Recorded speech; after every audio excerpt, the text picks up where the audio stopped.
Hey, what's up you guys? Welcome back to my channel. I'm so excited because today we are going to be talking about the world's latest obsession, WandaVision, and breaking down the series finale. That's right, you heard series finale. I know, don't cry just yet. I'm going to give you a breakdown of the Easter eggs, the ending explained, and all that jazz. And I'm going to do it quickly for you because I know that you have to go get busy watching the whole series over again.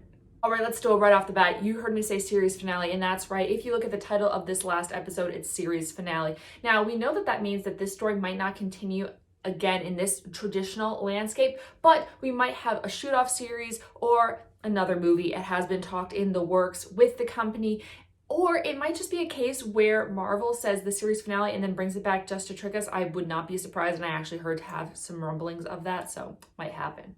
Now we got to talk about the Darkhold. Yes, that very scary, spooky book that looks like Hocus Pocus, but if it went dark, that's right, if Hocus Pocus went dark. It's made of dark matter from the you-know-where dimension and actually has infinite knowledge.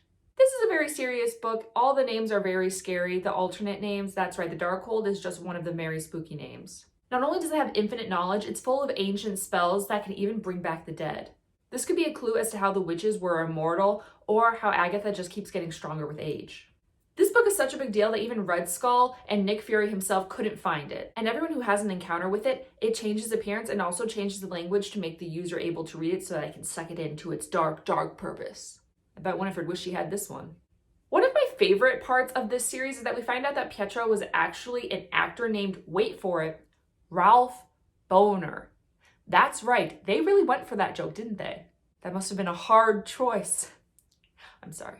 Now, a lot of people are upset about this because they think it was really a missed opportunity to bring the X-Men world into this universe, but alas, nope. Just a struggling actor who needed work even if it meant mind control. A lot of us can relate, am I right? The quarantine has not been good on the acting community. This does bring up some questions though. If Agatha was just using him as a vessel for her eyes and ears, why does he need to be an actor? It might have just been a fun little fact for Monica to find, but why? Agatha supporting the arts, oh my gosh. Now to get hit right in the feels, we find out that Tommy and Billy are tied to the Hex as well as Vision, so they start to slowly disappear as the Hex crumbles. This is significant because it shows us that Wanda can actually create her own version of AI or sentient beings, and this just shows how powerful she's going to be. Now with the Darkhold under her control, her powers are literally infinite. Speaking of her powers, the Scarlet Witch really comes to fruition once we see that headpiece when Agatha's taunting her and trying to get her to be like, yo, monopoly me those powers, just give them to me. And it's like, I don't really know what Agatha's plan here was. It doesn't really seem that thought out, but we start to see her fancy headpiece and you know things are getting real. And just a brilliant way to tie things together, we saw when Agatha brought Wanda down to her creepy, mildewy basement, that kind of was everything though in terms of aesthetic. She had the runes all around and she's like, yo, you don't even know what these are? Have you never been to a Renaissance fair? These are keeping your powers like not working. Although she obviously must have known that Wanda wasn't that skilled of a witch if she didn't know like to not go into someone's basement. But anyway, these ruins keep other witches from being able to use their powers except for the person who wrote the runes. So, oh my gosh, Wanda, in an absolute amazing plot twist, puts these ruins on the outside Hex so that Agatha can't even use her powers in the entire Hex. Agatha kind of bit herself in the foot on this one. Now, obviously that episode was a lot to take in, but we're surprised with amazing ending scenes in the post-credit world. And the first one is this government agent coming to Monica and be like, yo, let's do a little chit chat.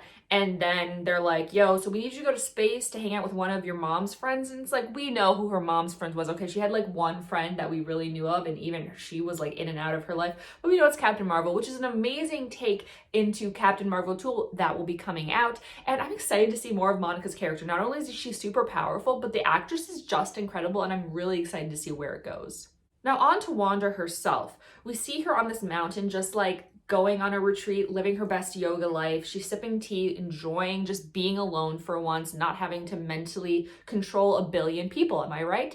And this is interesting because we see her actually projecting herself in multiple ways. One of her is just chilling, trying to decompress, and the other is starting to study the Darkhold. Now, this is interesting because it starts to examine the multiverse more, and we know that Doctor Strange, who she's more powerful than, fun fact, we heard Agatha mention it herself, saying, you know, the multiverse and the multiverse of madness.